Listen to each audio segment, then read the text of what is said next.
There's no handbook. There's no one that's going to do it for you. It's going to have to be you. We need people that are showing up at our state legislature. You need to be showing up at your county commission meetings, your city council meetings, definitely your school board meetings. You need to be running for school board. You need to be running for county commission. It can be a regular person. None of us are that smart. Anybody can really do it. I mean, I shouldn't say anybody, but most people. And if you're not qualified, then you won't get voted in. That's how it's amazing how our process works.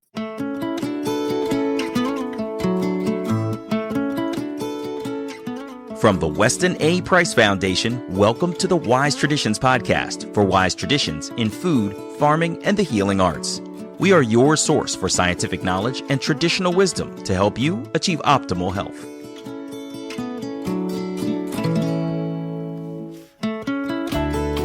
Hey, Hilda here.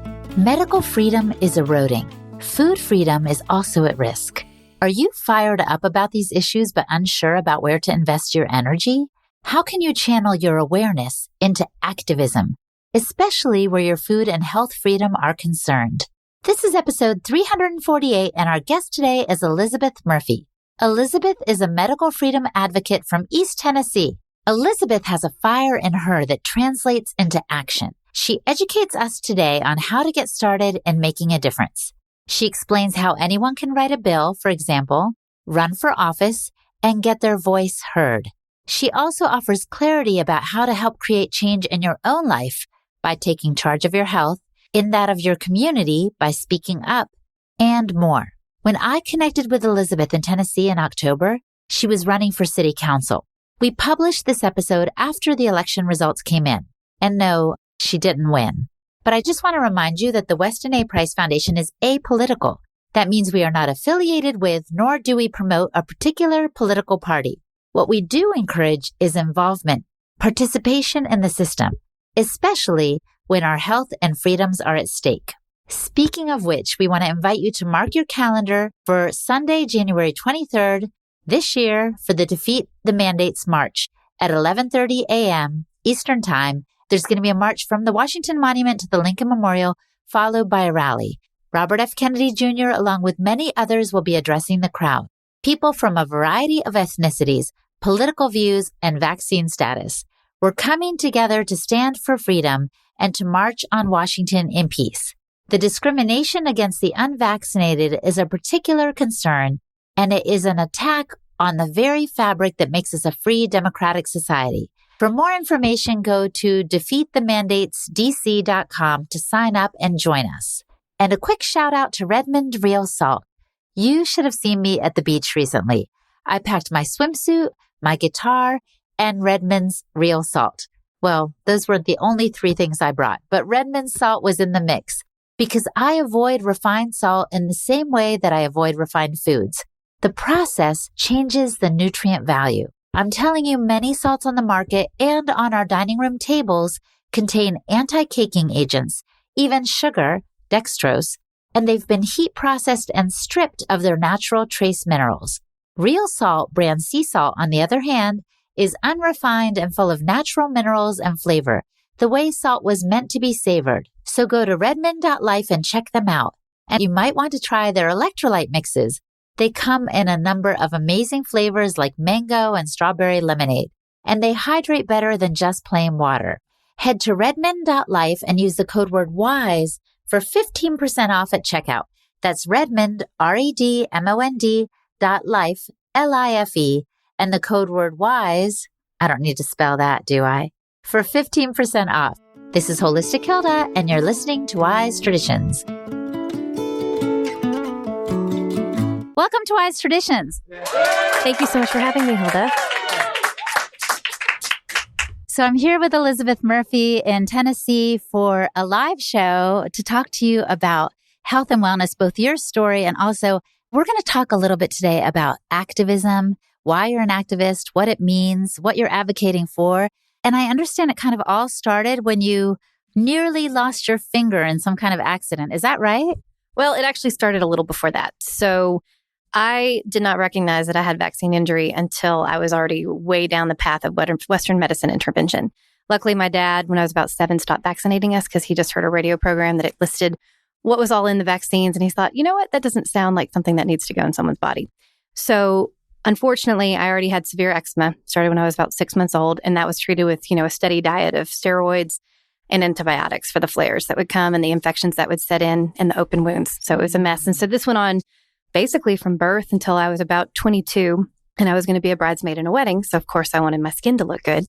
And I went to my dermatologist and she was like, you know what? You're having a flare. Let's just do a steroid injection. To me, that didn't seem like a big deal. She didn't make it seem like a big deal. So I said yes. And within about 5 to 6 hours, I knew something was really wrong, to the point where my parents were actually on a beach vacation. And I called my mom and I sounded so out of it on the phone that they literally packed up and came home that night. And unfortunately, that one shot was sort of the straw that broke the proverbial back. It just completely destroyed me. And so my kidneys began to shut down. Below the knee, my legs doubled in size, filled with fluid. I had severe lymphedema. I began to lose weight rapidly. Like my gut was already compromised because I had a horrible diet. And I just fell apart. My eczema flared worse than ever. I was covered in it pretty much from like my neck down, like never really got on my face for some reason. And so big open wounds to the point where if I turned my head, my neck would just bleed. Like it was so fragile. I left trails of skin wherever I went. Half my hair fell out. Mold began to grow in my ears. I lost about 60 pounds. I became a skeleton. I weighed nothing. I couldn't retain food. Let's see what else. My white blood cells were through the roof. My liver enzymes were off. Everything was bad. If you laid down, you could actually see the lymph nodes popping up all over my body. Oh my gosh, I never would have thought that a steroid shot could lead to all that. And so how much time has elapsed by the time all these things are happening to you? So it's all a blur. And I've actually never really sat down and looked through all of my records cohesively. Honestly, I don't even want to revisit it. But I got the shot, it would have been in May when I was about 22. I think it was 22. And so from May until the next February, I was just declining. I had to basically move back in with my family because I was in such pain all the time. Cognitively, I was impaired to the point where I didn't feel competent enough to drive because my reaction time was so delayed. Like everything, my period stopped. It was just a mess. And so I was seeing immunologists and, allergists, gastrointestinalists, getting all these tests done, giving tons of blood. My white blood cell count was through the roof. They wanted to start me on low dose chemo. I think it was Nexatrone or something. And luckily we just said no to that. But I was still taking tons of steroids and I had insomnia so severe, I was only sleeping 1 to 2 hours every night despite taking sleeping pills. So. Wait a minute, you were taking steroids, but wasn't it the steroid shot that messed you up? I didn't ever understand. I never really put it together. As silly as that sounds, and I can see why parents, when they vaccinate their child and these minor injuries happen and they just don't see it. I was so much in the thick of it that no one ever said it was a steroid. Like, I don't know how we didn't put it together. And I'd never got another steroid shot, but I was taking oral steroids. So, the turning point came. I was in the room with my immunologist and I just straight up asked him, I was like, do you think I can get better? And he said, no, you can't get better. Lymphedema is irreversible. We still don't know what's going on with your everything. Eczema, can't heal that. And I thought, okay, well, I'm never coming back. And so I haven't seen a doctor since then, except for, with the finger and everything. Oh, when you said I'm never coming back, I thought you were thinking I'm never going to get back to my health, but you meant I'm never coming back to you. Luckily, there was always this voice inside me that luckily I did have a healthy suspicion to a point of Western medicine because my dad was anti-vaccine and I was anti-vaccine even by that point. I still didn't realize that my eczema was from the vaccines. I just knew the vaccines weren't good. And so left the immunologist office, and I don't remember the exact segue, but I left there knowing I would never go back. I was done. If they didn't think they could make me better, it had been, 9, 10 months. I didn't want to go back.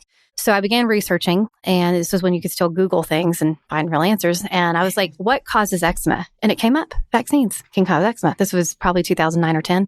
And so I just started joining all these alternative Facebook health groups, and I didn't really become solidly against all vaccines the way I am now until I was in these Facebook groups and I was seeing these families over and over and over again having these same stories because it was mainly young moms who were trying to heal their kids.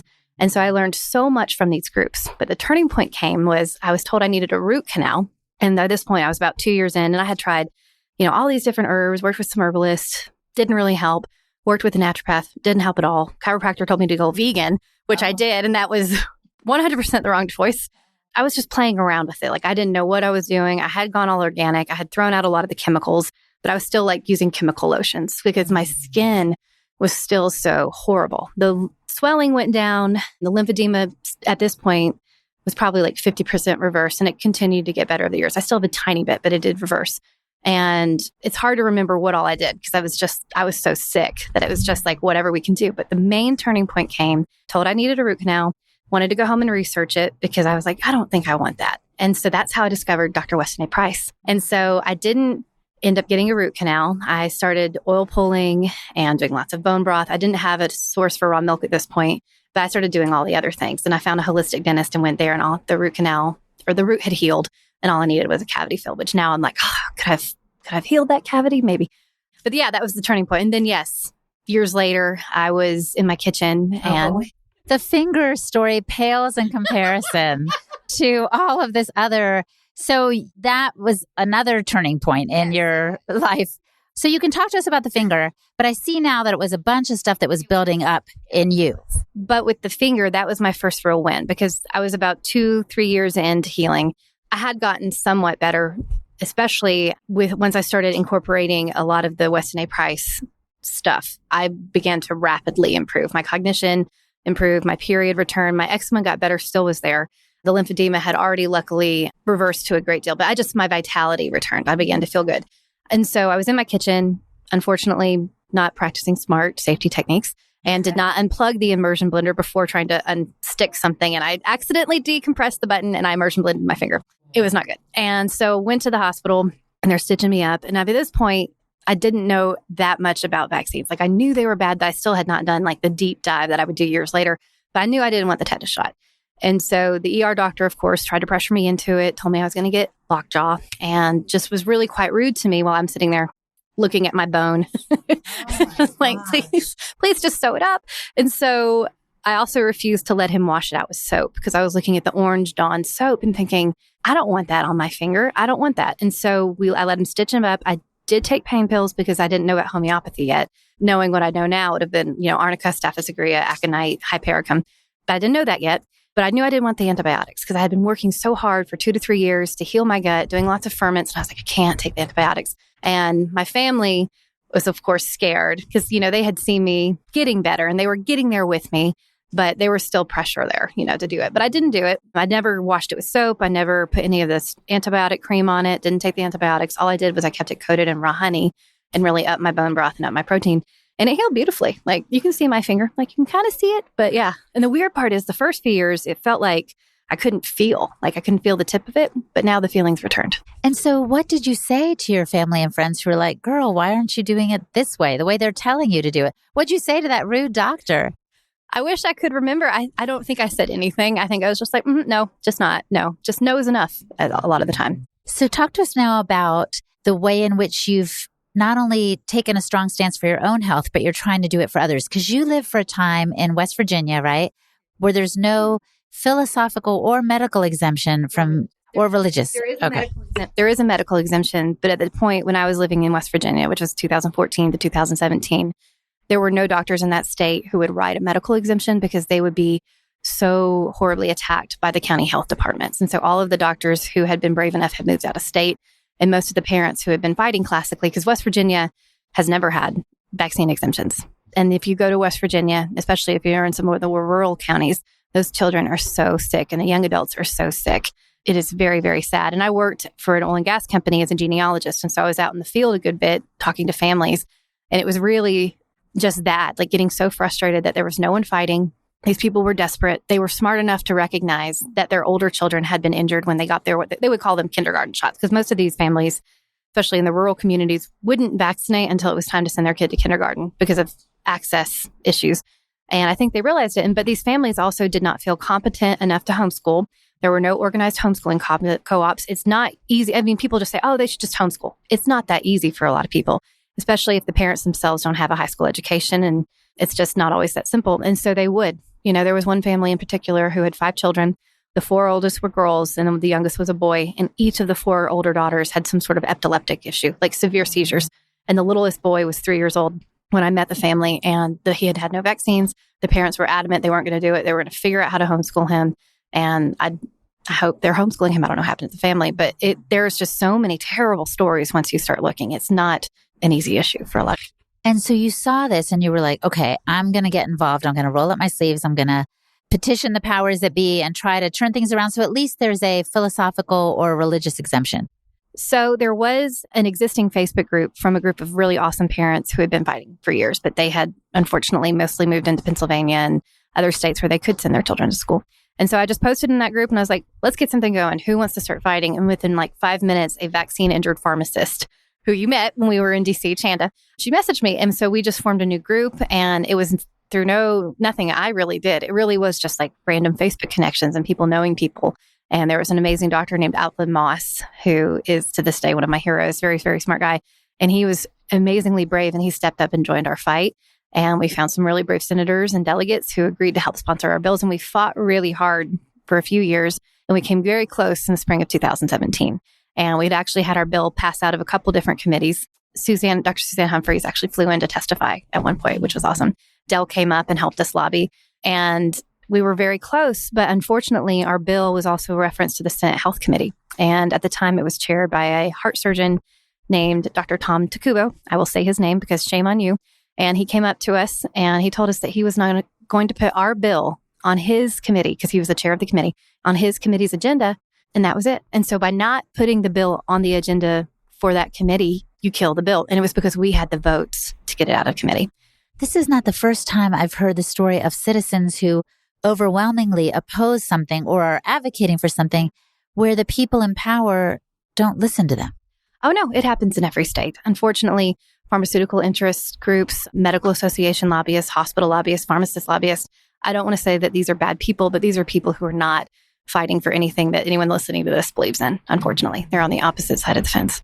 And that's why it takes courage. You said there were brave doctors, brave people who stood beside you. It takes courage also because I feel like people have these intellectual arguments, or dare I say mantras, that they say over and over again to support, for example, the validity and the efficacy of vaccinations.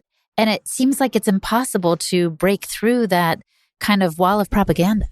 Well, it's more than the propaganda, at least in my belief, because if the person who, they've been given, if we're talking about medical professionals, if the medical professional was to step back and really look intensely at the data, they would see what we see. But I think it's also the cognitive dissonance of knowing that they've harmed children, that they have been taught a lie, accepting that you have been fooled. It's very hard for us to recognize when we're wrong, especially when being wrong puts you on such a negative light in that sense. Like when you think about it, every pediatrician has killed children. And how do we expect them to get through that cognitive dissonance? I don't know how to do it. Okay, so you almost passed that bill in West Virginia. It didn't work out. And then when did you move to Tennessee? I moved to Tennessee later that spring in 2017 and didn't really intend to get involved in Tennessee politics. I figured Tennessee was safe. We had a religious exemption. We had a medical exemption. None of my friends who choose to not vaccinate their children have ever had any issues obtaining either. Then there was a senator, a Knox County senator, who introduced a bill to make raw milk herd share agreements illegal in Tennessee. And I love raw milk, obviously. And I was like, I wonder what is his thought process? He's a Republican senator. What is his thought process? I didn't know who he was at the time. And I got his cell phone number and I called him and I was just talking to him and he didn't know who I was. He had never heard my name before. And I was just trying to understand his thought process on making raw milk illegal. And he's like, well, it's not safe. And, children can get E. coli and all the usual stuff. And there had been an E. coli outbreak in Knox County, but it was never officially traced to the farm, but it had happened. And the health department, of course, came down very hard on that farm. And that's a woman who you might need to interview if you're ever here again. But in the course of that conversation I was having with the senator, he asked me where I was from. And I mentioned I had just moved back from West Virginia. And actually West Virginia, I think in 2016 had just made raw milk legal. And I was like, I love this. I want this in my life. I don't think it's right to put a bunch of small farmers in Tennessee out of business for various reasons. And he said, oh, West Virginia, I love their mandatory vaccination policy. Just off the cuff, he just said that. And I was like, oh, okay, I should probably get involved. So that was the start of getting back involved in Tennessee politics. Coming up, Elizabeth talks about where to start when you don't know where to start, especially when it comes to overturning local mandates and laws that hinder food and medical freedom. You're listening to the Wise Traditions podcast from the Weston A. Foundation. We pause now to recognize our sponsors. Paleo Valley. Virtually every mushroom product on the market is not really mushrooms at all. Instead, they're just part of the mushroom called mycelium that is grown on grain. And then this entire mycelium and grain combination is included in the product. And what you get is up to 50% starch. These starches can cause harmful gut irritation and interfere with your body's absorption of whatever mushrooms are included. Paleo Valley Neuro Effect, on the other hand, contains a blend of 8 whole mushrooms, so you get the entire mushroom instead of just a piece of it. The product is more than 26% beta-glucans, which are the medical elements of a mushroom. This Paleo Valley Neuro Effect product contains organic ingredients that boost your brain's natural production of BDNF, a protein associated with learning and memory, without negative coffee side effects. Plus, it contains only 2 milligrams of caffeine, which means there's no adrenal crash or desire for another cup. Just clean energy without the jitters. Go to paleovalley.com and use the code WISE at checkout for 15% off. Again, that's paleovalley.com and the code word WISE. And a quick shout out to our sponsors, Optimal Carnivore. Organ meats are some of the most nutrient-dense foods on the planet. The founders of Optimal Carnivore understood the amazing benefits of organ meats, but found it difficult to source a variety of high-quality organ meat, and they disliked the process of preparing them and trying to make them tasty. So, they started sourcing 100% grass-fed organ meats from New Zealand, freeze-drying the organs and encapsulating them into convenient bovine gelatin capsules. They chose New Zealand because it is such a pure source, and they freeze-dry the organs to preserve all of the vitamins, minerals, proteins, and enzymes. And knowing that our ancestors would have eaten the whole animal, Optimal Carnivore created a unique blend of 9 different organs in their grass-fed organ complex. It's a powerful combination including beef liver, brain, thymus, heart, kidney, spleen, pancreas, lung, and gallbladder. It is a real nose-to-tail solution since each organ contains its own unique benefits and nutritional profile, and it provides a large range of nutrients that supports all of the major organs and glands. Optimal Carnivore believes everyone deserves easy access to the most nutrient-dense foods on the planet, and they want to take the guesswork and hassle out of eating organ meat. All of their products are 100% grass-fed and grass-finished and free of hormones, pesticides, antibiotics, and GMOs. They cover your bases at home or while traveling. Plus, you guys, Optimal Carnivore plants 1 tree for every product sold, which helps the environment. So go to amazon.com/optimalcarnivore and order the grass-fed organ complex, grass-fed bone marrow, and their grass-fed liver products. And use the code Weston10 to save 10%. Again, that's amazon.com/optimalcarnivore and use the code Weston10 to save 10% on all products. This is Holistic Hilda, and you're listening to Wise Traditions. So what would you say to someone who's like, I feel like you do, Elizabeth. I'm for medical freedom and for food freedom.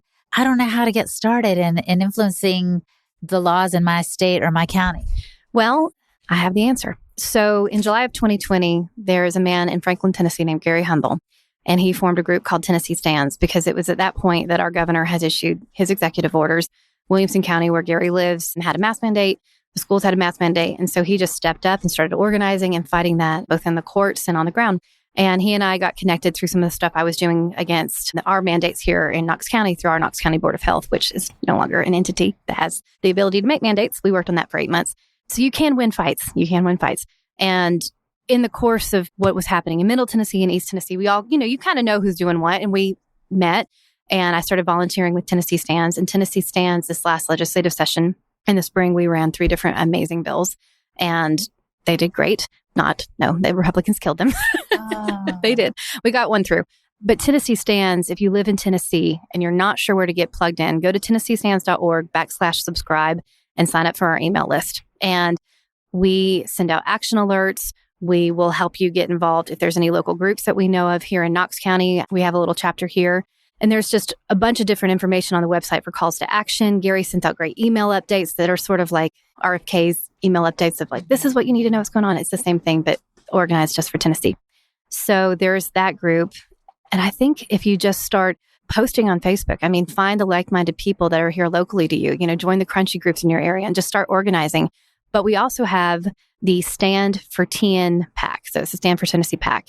And if you're not sure how to get involved or where to get involved or even where to give money into, the intent of forming this political action committee, this PAC, is to help us fund candidates who are true conservatives at the school board level, at the county commission level, city council, everything like that. Because if we don't start taking back these tiny little offices and working our way up, we're not going to get anywhere. And unfortunately, even though Tennessee is a Republican state, not all of the Republicans who are office holders are, true conservatives and fighters for freedom. And I just want to say, if you're not living in Tennessee, you could at least start by contacting maybe your local chapter leader to see what advocacy is happening for food freedom and health freedom, because the Weston Price Foundation is not political per se, but we do want people to be activists for what matters to them. And that leads me to what I was going to ask you next. Do you see a parallel between the fights for food freedom, like for raw milk, and the fights for health freedom, like our freedom to not get injected or follow a certain medical mandate? Really fun question. I think I do, in the sense that if you look at the people who want to take away your ability to make your own choices, whether it's with what you eat or the medical choices that you make, they're coming from the same paradigm that the state has the right to tell the individual what to do with their own personal self. And I'm not sure how anyone who claims to be conservative or freedom-loving, liberty-minded can agree with that. And so it doesn't matter if you yourself don't want to drink raw milk. You should fight for the rights for those who do. Anytime that an individual's rights are taken away, even if you don't like what that individual is doing. I'm for free speech for everybody. I don't like what you're saying, but I'm glad that you can say it. And I respect your right to say it, because you have to respect my right to also say what I believe. And if we don't say anything, as you said, when our rights are being encroached upon, then sooner or later it is going to hit home with some right that we're like, well, wait a minute, I knew you were doing that, but I didn't think you were doing this. Do you see what I'm saying? Yes, for sure. I totally agree. So some people might say to someone like you who's an activist for, let's stick with the raw milk issue for a second. They might say, well, you're not looking at the data. You're just kind of some backwoods girl who thinks it's fine to do these things, but we think the data shows that you're putting kids' health at risk. Like, how do you respond to people who accuse you of things or slander you of something that's not true?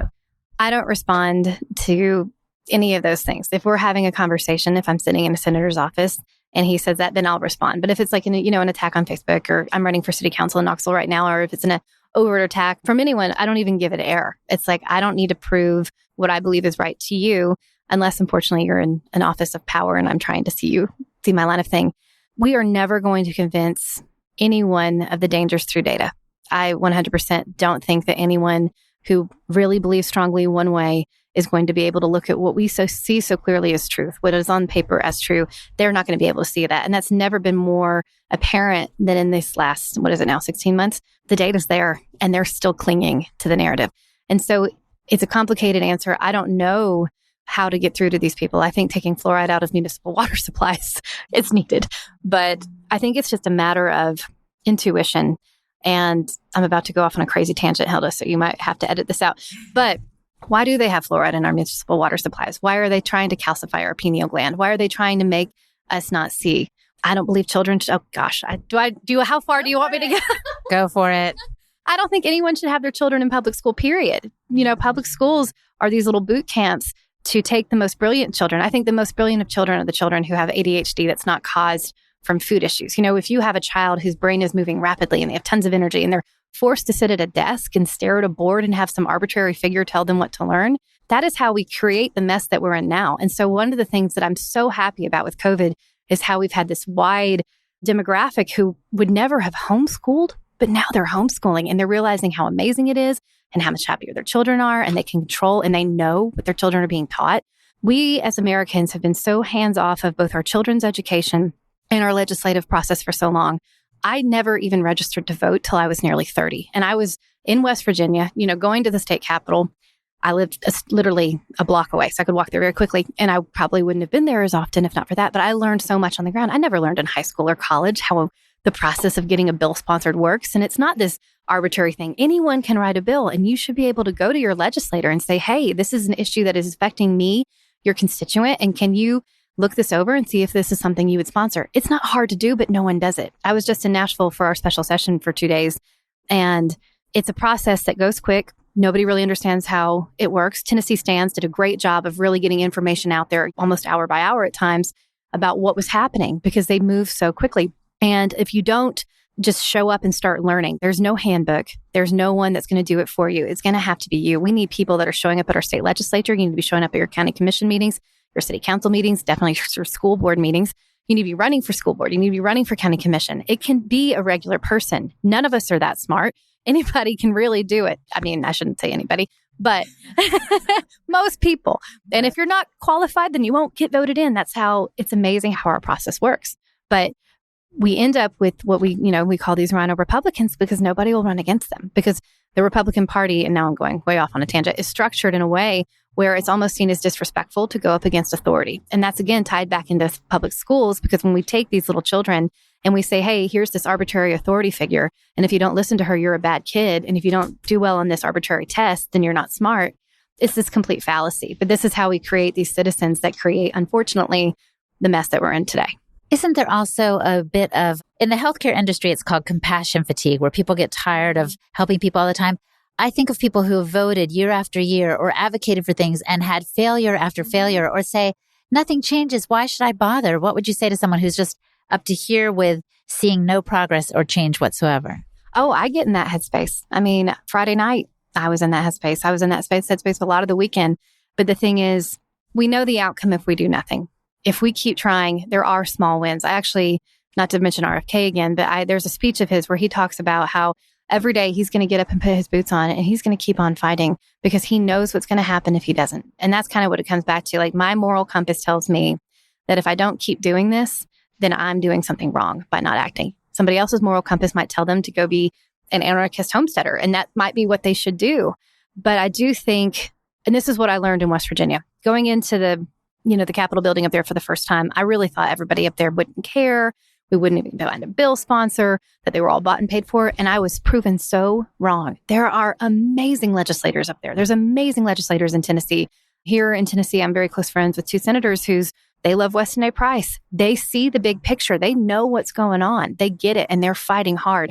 And so you have to figure out if your school board representative is not doing the right thing, if they're for masking children, whatever it is, run against them. If your county commissioner is not zoning your neighborhood, whatever your issue is, you have to find something to fight for. And we all need to be fighting because if we were all fighting, then it would be fine. But the thing is right now we have such a small percentage of people who even know who their state senator is, who knows who their House rep is. And that was me. I didn't know, but you can find out and you can just start. So I think the biggest hang up right now is that if just 10% of Tennesseans would actively think, I want to support a good candidate, who is the good candidate, and actually talk to people and figure out who the right person was, we would get these people voted out and we could get some stuff done. Well, we appreciate your tenacity, your stick-to-itiveness, and also that kind of renegade spirit you have. Okay, I'm going to tell a story now of something I saw that you posted on social media, the French fry incident. Do you know what I'm talking about? Oh my gosh, yes. Okay, so you got to tell our listeners what Elizabeth Murphy is made out of. Tell them that story. You might remember what I wrote down better than I did, but if you're talking about the same story, I was in a restaurant and there was this couple next to me and it was, I think, probably November of 2020. And so COVID, full storm. And so this woman has like her little hand sanitizer, she's putting it on her hands and she's like got her mask on. She moves her mask down to like take a sip of her drink and eat her cheeseburger and it's right back up. And it was just like, I accidentally kind of touched her chair at one point and it was like I had Ebola. And so I just dropped a French fry on the floor, picked it up and ate it in front of her.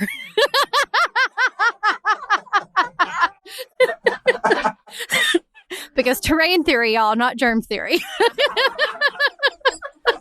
I love that so much. I want to go to a bar just to make that happen. Just to get... Because again, we know what nourishes us. We know what we're about, and let the crazy people be shown for what they are. So I want to close up with a question I always pose at the end. If the listener could do one thing to improve their health, or maybe to improve their activism, what would you recommend that they do, Elizabeth? My gut instinct is to make a silly answer, but my serious answer is I think the biggest thing that you can do for your health and your children's health is raw milk. I really do. The first time I had raw milk, probably about 27, 28, and it was raw goat's milk. It was from a local farm. We were having dinner at this woman's house and she's like, "You've never had raw milk before?" And I'm like, "You're right. Why haven't I had raw milk before? I know how good it is." And so she got me some of her raw goat's milk and I drank it and I developed a fever very quickly. Like within 2 hours, I developed a really high fever, but I knew enough to be excited because I hadn't had a fever. I don't even know how long it's been since I had a fever. And I know, and not having fevers is bad. All of us, fevers are good. They burn out stuff. It's detoxification. Never suppress a fever. Actually, maybe that's my number one health advice. Never suppress a fever. Never take Tylenol. But I was just so excited to have this fever because I knew that the raw milk had given my body enough energy or nourishment to actually begin to move some stuff out. And so I burned a fever for a few days and I felt fine otherwise. And then it was fine. And I've never had any issues since. So I think raw milk for everybody is my my thing. And what's the silly answer? Now I have to know. I can't say it. Let's just say it's on stickers in bar bathrooms.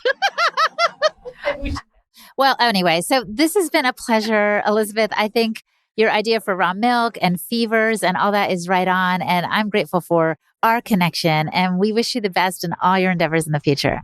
Hilda, thank you for having me on again. It was so fun. I remember seeing you online and seeing you go to be in Kenya. Was it in Kenya or Tanzania? It was Kenya with the Maasai and just being like, oh my gosh, Hilda's so cool. And here we are. So, all right. Well, thanks again. And thank you all for being here today.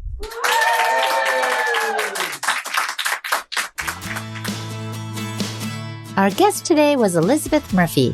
You can find out more about Elizabeth on her Facebook page, Elizabeth Murphy. And I'm Hilda Labrador, the host and producer of the Wise Traditions podcast for the Weston A. Price Foundation. You can find me at holistichilda.com. And for the transcript for this podcast episode, visit our website, westonaprice.org, and click on the podcast page. And now for a recent review from Apple Podcasts. Thank you for such a fantastic, informative, and inspiring podcast. It's a review from T-Town Homeschooler. I just wanted to say thank you and how much I appreciate this podcast. I just finished listening to the Emotional Detox episode along with the Safety Third show, and they were both so good. Thank you for asking great questions and for all those that you interview. And thank you for keeping this inspiring and yet informative. T-Town, it is our pleasure. And you too can rate and review the show on Apple Podcasts. It really is one of the best ways to reach new listeners. And thank you so much for listening, my friend. Stay well. Hasta pronto. On behalf of the Weston A. Price Foundation, thanks for listening. We have many free resources to support you on your health journey. Visit westonaprice.org to find podcasts, articles, videos, and more. You can also find a local chapter near you for help in finding sources of great food. We invite you to support the Foundation's mission of education, research, and activism by becoming a member. Thanks again, and take care. Wise Traditions is a project of the Weston A. Price Foundation for wise traditions in food, farming, and the healing arts. The content on this podcast is provided for informational purposes only and is not intended to substitute for the advice provided by your doctor or other healthcare professional. It is not intended to be, nor does it constitute healthcare or medical advice.